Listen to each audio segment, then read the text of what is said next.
Muito bom dia, boa tarde, boa noite, boa madrugada. Eu não sei qual é o horário que você destinou para estar aí agora estudando, concentrado e focado na realização do seu sonho.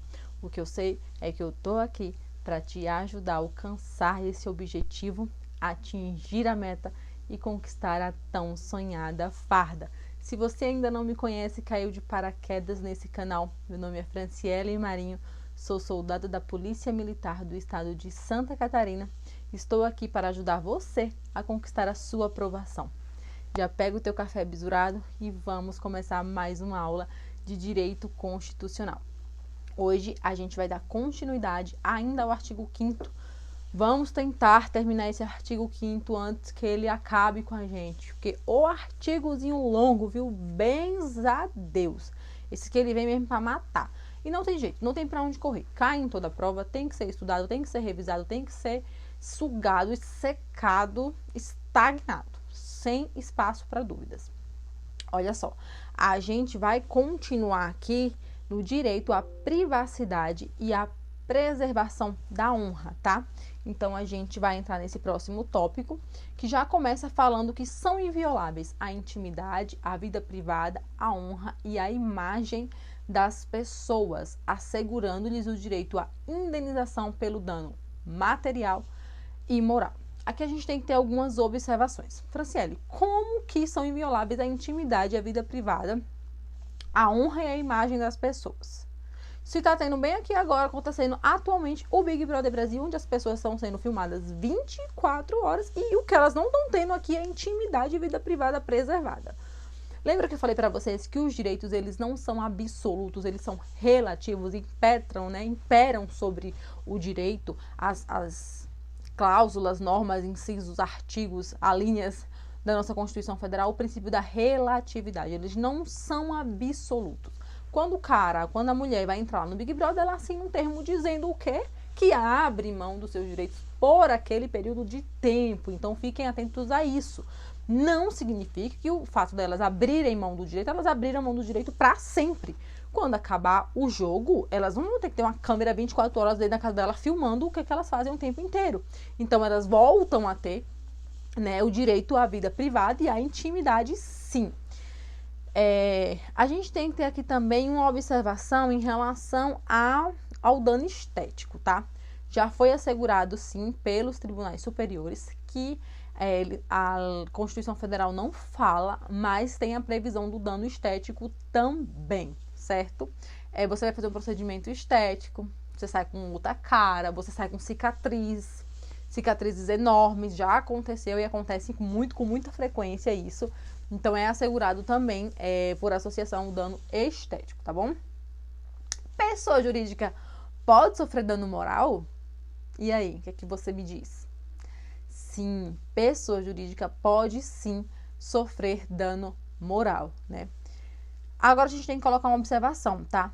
Pessoa jurídica de direito privado. Se for uma pessoa jurídica de direito público, ela não pode sofrer o dano moral, não é passível à aplicação, né?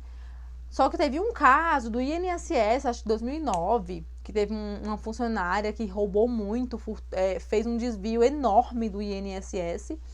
E a imagem do INSS ficou muito feia perante a sociedade, porque era algo que não passava segurança para a sociedade. Nesse caso em específico, coube sim o dano moral, mas em regra não cabe dano moral para a pessoa jurídica de direito público, certo? A gente tem uma observação aqui, né, que eu já falei, em se tratando de pessoas públicas, políticos, artísticas, o direito, ele é relativizado, né? Não significa que ele vai perder o direito ali para sempre. Já falei do poder público e temos uma observação. Em relação à biografia, a gente teve aquele caso do Roberto Carlos, que o rapaz foi fazer uma biografia do Roberto Carlos, sem autorização dele, ia fazer a publicação dessa biografia e Roberto Carlos entrou na justiça pedindo, né, o dano, né, o direito ao dano moral e a imagem, tudo. E foi negado, tá? Em relação ao biografado, você não pode sair bloqueando. Alguém que falar sobre a minha vida. Nossa, quem me dera. Se alguém quiser escrever uma biografia sobre a minha vida, eu ia ficar feliz demais. Mas vamos supor que alguém resolve fazer uma biografia da minha vida, que não tem lá muita coisa pra se contar, né? Resolve fazer uma biografia da minha vida. Pode, tá? Depois que a biografia sair, a gente vai analisar e vai ver se houve esses danos, né?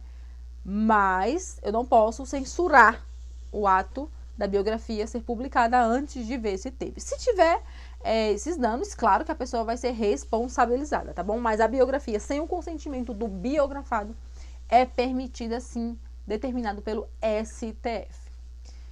Vamos entrar agora na inviolabilidade do domicílio. Esse assunto ele é muito extenso, porque o inciso é simples. A casa é asilo inviolável do indivíduo. Ninguém nela podendo penetrar sem o consentimento do morador, salvo flagrante delito, desastre, ou para prestar socorro, ou durante o dia por determinação judicial. E aí, a gente tem os seguintes, que temos que fazer os seguintes destaques aqui nesse artigo. Primeiro, o primeiro tópico é o flagrante delito. Franciele, o que considera flagrante delito? A gente, quando vai entrar na casa de alguém por flagrante delito, a gente não pode usar, tava patrulhando na rua, tal, viu a viatura, correu para dentro de casa. Isso não é uma fundada razão. A gente precisa consubstanciar o nosso relato com fundadas razões do porquê, o que foi flagrante delito. O que você viu que gerou esse flagrante delito ali. Então, a gente tem que indicar as fundadas razões. Essa de dizer que o cara correu para dentro de casa é muito utilizada pelos policiais, mas ela, para os juízes, ela não é aceita, tá? Eles não consideram isso como fundadas razões. Essas fundadas razão, ela é justificada depois, tá? Não é justificada antes, é justificada depois do ato. E a gente tem outra observação para ser feita aqui nesse inciso, que é o sem consentimento do morador. Quer dizer que se o teu amigo te chamou para ir na casa dele, tu vai perguntar, tem flagrante delito? Tem desastre? Tem alguém passando mal? Eu tenho que prestar um socorro? Tem determinação judicial? Não? Posso entrar? Não. Claro que não, né? Com o consentimento do morador, você entra a qualquer horário, independente da situação. Outra observação a ser feita. A lei fala o quê? Sem o consentimento de quem? Do morador. É do proprietário? Não, é do morador. Gente, aqui acontece muito. O que acontece? Os caras alugam as casas, isso aconteceu comigo em Florianópolis. Os caras alugam as casas, mas parece que tu tá morando de favor na casa do cara. O cara tem uma cópia da chave da casa e ele vai lá olhar pra ver se tu tá cuidando da casa direitinho. Então, tu saiu, ele vai lá e dá uma bisurada na tua casa pra ver se tu tá cuidando da casa dele direitinho. Ele tá violando a tua intimidade. Ele tá invadindo a tua privacidade. O fato dele ser o proprietário da casa não autoriza ele a entrar naquele período que a casa está alugada. Então, o morador tem uma chave e entrar, ou o proprietário, desculpa, tem uma chave da casa e entrar sem a autorização do morador, não pode. Então, é sem a autorização de quem? Do morador. Porque a casa, às vezes, pode ser de um, mas está alugada para um terceiro, tá? O que é dia, Franciele? Antigamente era uma discussão da moléstia em relação ao que era dia. Porque no Nordeste, quando dá 4 horas da manhã, o sol tá truando no grau. Tem um sol para cada ser humano. E quando dá 5 horas da noite, tá tudo escuro. Para o lado de cá, do sul, 7 horas tem sol. 7 horas da noite tem sol. E de dia, no verão, no inverno, então, meu amigo, quando vem amanhecer aqui nesse lugar, é quase 8 horas da manhã. Tu sai, é tudo escuro. Então, tinha essa variação de sol e de lua, né? Então, a doutrina falava muito do quê? Do amanhecer à noite, da aurora ao crepúsculo. Então, no Nordeste, você podia entrar 4 horas da manhã. Aqui você não podia entrar 4 horas da manhã, porque aqui ainda 4 horas da manhã era noite, e lá 4 horas da manhã, o povo já tinha tomado 4 cafés da manhã já. Capital dos 68 lotes. Meu filho, tá achando o quê? Nordeste? Tem esse negócio de ficar dormindo com a rabo pra cima, mas não sei que hora não, filho. Primeiro que tu nem consegue. Tu pode ter o sono do mundo todinho, minha irmã. A quintura da bexiga que tu tem que levantar. Vamos focar aqui na aula. E aí, veio a lei de abuso de autoridade, né? A lei de abuso de autoridade, ela modificou isso e ela trouxe a ideia do horário, né? Que ela traz de 5 da manhã às 21 horas da noite. Então, ela traz um horário fixo em qualquer lugar do Brasil de 5 às 21. Se você ultrapassar desse horário, considera o quê? Abuso de autoridade. Então, entre 5 e 21 é o que a gente pode estar entrando com o quê? Com determinação judicial. Então, para a lei de abuso de autoridade, entre 5 e 21 é dia e você pode cumprir, sim, com autorização judicial, você pode estar entrando dentro das residências, tá?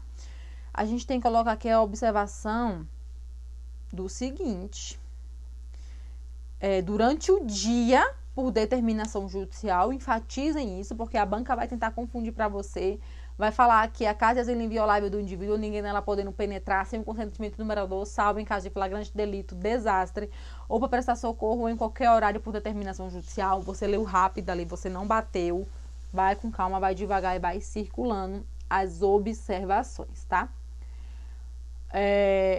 Outra observação importante para fazer aqui, que a gente tem o compartimento de hotel, pousada, escritório, para o STF, esses lugares é considerado casa, porque não é qualquer pessoa que entra no escritório, não é qualquer pessoa que vai entrar no quarto do hotel que você alugou, então são pessoas autorizadas.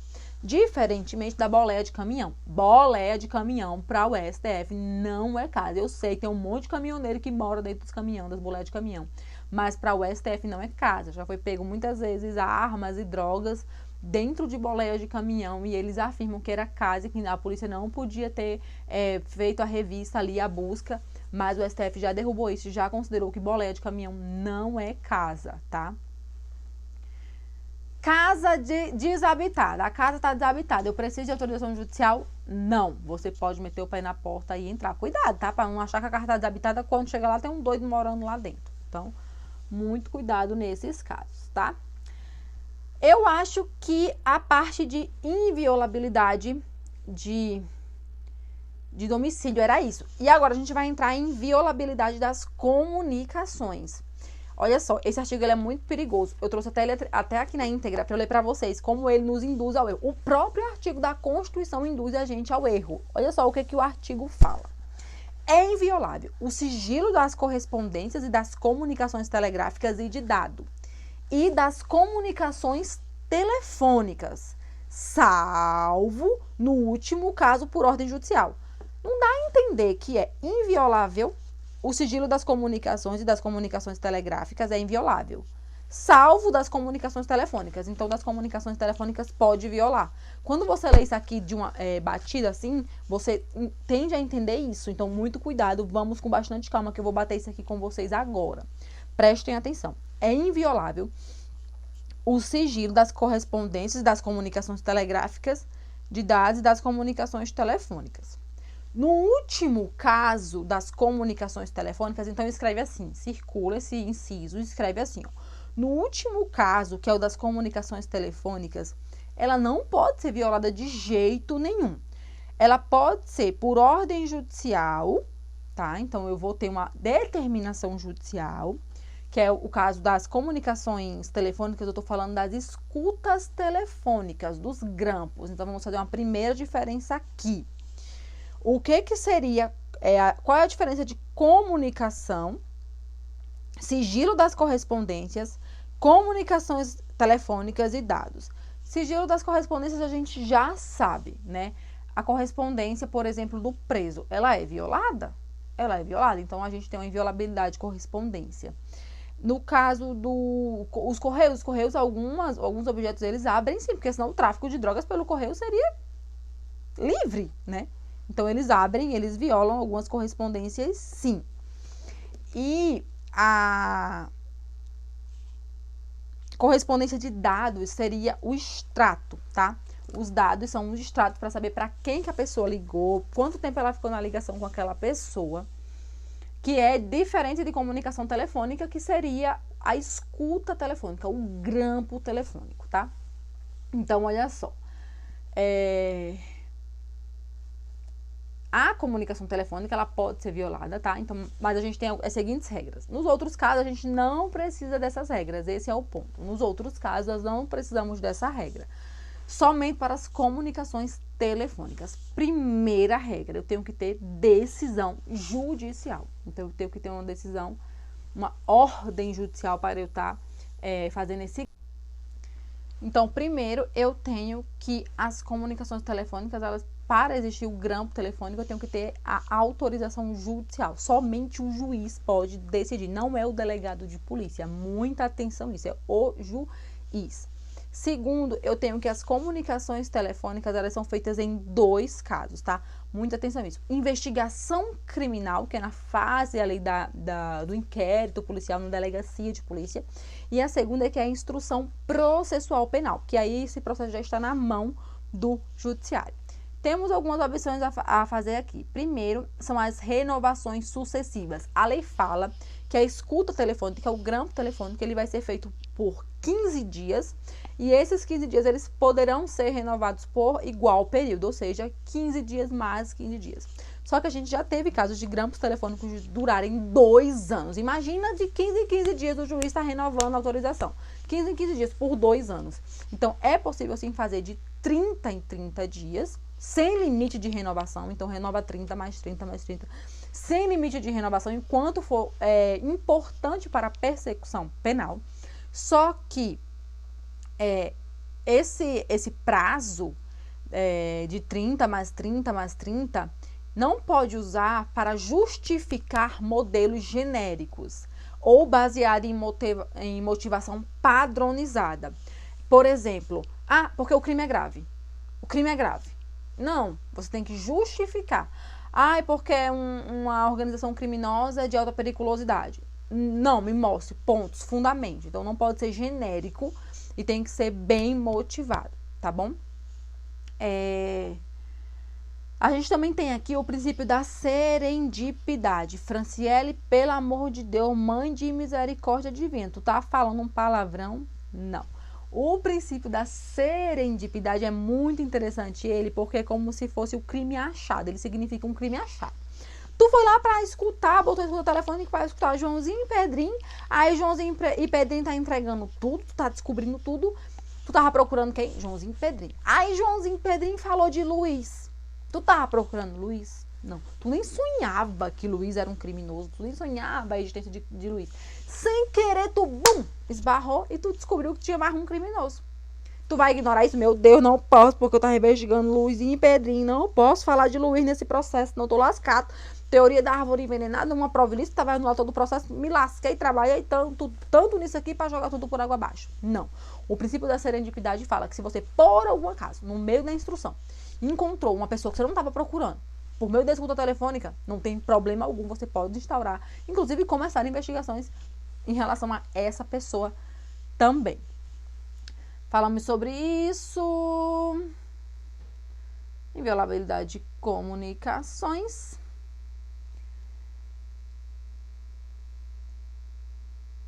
Ok.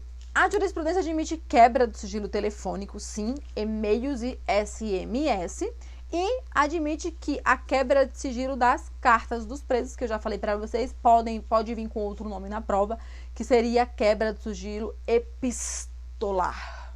Mas isso aí significa carta dos presos. Naquelas cartas românticas que ele manda para as esposas dele pedindo perdão, e é tanto amor, meu Deus, naquelas cartas que só Jesus, amor e outras coisas, né, que vai além. Ok? Eu posso afastar o sigilo da correspondência? Sim. Quando for para carta dos presos, os correios é um exemplo muito comum, né? E em relação ao sigilo das comunicações telefônicas, vamos lá, por ordem judicial e para investigação criminal e instrução processual penal. Fechou? Avançando, a gente tem também a liberdade do exercício de profissão. Todos são livres para exercer qualquer profissão, a menos que essa exija qualificações específicas, né? Então, isso aqui é um exemplo clássico dentro da eficácia das normas constitucionais, que é uma norma de eficácia contida. Então, quando a questão traz um exemplo de norma de eficácia contida, ele vai trazer bem assim: todos são livres para exercer qualquer trabalho, ofício ou profissão. Norma de eficácia contida, certo ou errado? Geralmente é assim que vem. Qualquer pessoa pode ser vendedor? Pode. Qualquer pessoa pode ser médico? Você tem que tirar o quê? CRM. Para ser advogado? OAB. Para ser músico? CRM. Esse Conselho Regional de Músico. Não. Chegou uma época que queriam sim cobrar queriam se cobrar uma taxa e criar-se um conselho para cobrar dos músicos, mas o STF falou que o registro só pode haver essa cobrança se a atividade trouxer algum prejuízo para a população quando feita de maneira errada. Então, o engenheiro, o prédio pode cair, o enfermeiro pode matar uma pessoa, o médico pode matar uma pessoa, o advogado pode condenar uma pessoa sem embasamento. Então, para o STF, é isso. E outra coisa. Ai, meu Deus, e aí? O médico não pagou o CRM. O advogado que não pagou o AB. Meu Deus, R$1.000 o AB. Ah, Maria. O pobre do farmacêutico tem que pagar não sei quanto CRF. Não pagou. Meu Deus. Vai perder o registro. Não pode mais trabalhar. Não. O STF falou que não. Se ele não pagou, ele pode continuar sendo sem atividade. Você que se vire para cobrar ele, para colocar o nome no Serasa, invente outros meios. Mas ele não pode deixar de trabalhar. Não pode ser um impedimento depois de tirado, né? Não, por inadimplência, esse não pode ser um motivo para a suspensão desse registro, tá bom? Avançando, é assegurado a todos o acesso à informação e resguardado o sigilo da fonte. Todo mundo tem direito à informação, né? A gente tem os exemplos dos jornalistas, que ele não precisa informar a fonte dele, porque senão a fonte dele, com certeza, no outro dia estaria esquartejada, morta, lenhada, enforcada, sem os dedos. Então, ele pode ter assegurado o sigilo da fonte, só que, porém, entretanto, todavia, se essa informação trouxer algum dano material, moral à imagem, ele será responsabilizado, né, de acordo com as medidas cabíveis. Olha só, o direito à informação não impede que a informação de interesse íntimo ou privado de alguém seja protegida pelo conhecimento público. Entra naquilo que eu falei. Alguém vai fazer uma matéria sobre mim, antes da matéria sair eu já vou lá e quero prender a matéria? Não, primeiro a matéria sai, depois a gente vai analisar se houve injúria, difamação, calúnia. Aí sim a pessoa vai ser responsabilizada, tá bom? A gente vai entrar no próximo tópico, que é o direito à locomoção dentro do território nacional. Mas como esse vídeo já ficou muito extenso, eu espero que você agora aproveite a pausa, levante, toma um café, toma uma água, renova as energias, passa uma água no rosto, paga umas flexão, escuta aí um Charlie Mike. Vai, bota aí um Charlie Mike bem daqueles pauleira mesmo e andar. Te anima, te levanta, se anima, funcionava comigo. Se você tá na madrugada aí, madrugada dentro, respira, vai lá, abre a janela, toma um vento, faz uma oração, que Deus tá contigo e eu tenho certeza que a tua meta de vida vai ser alcançada. Volto daqui a pouco, um beijo e até logo.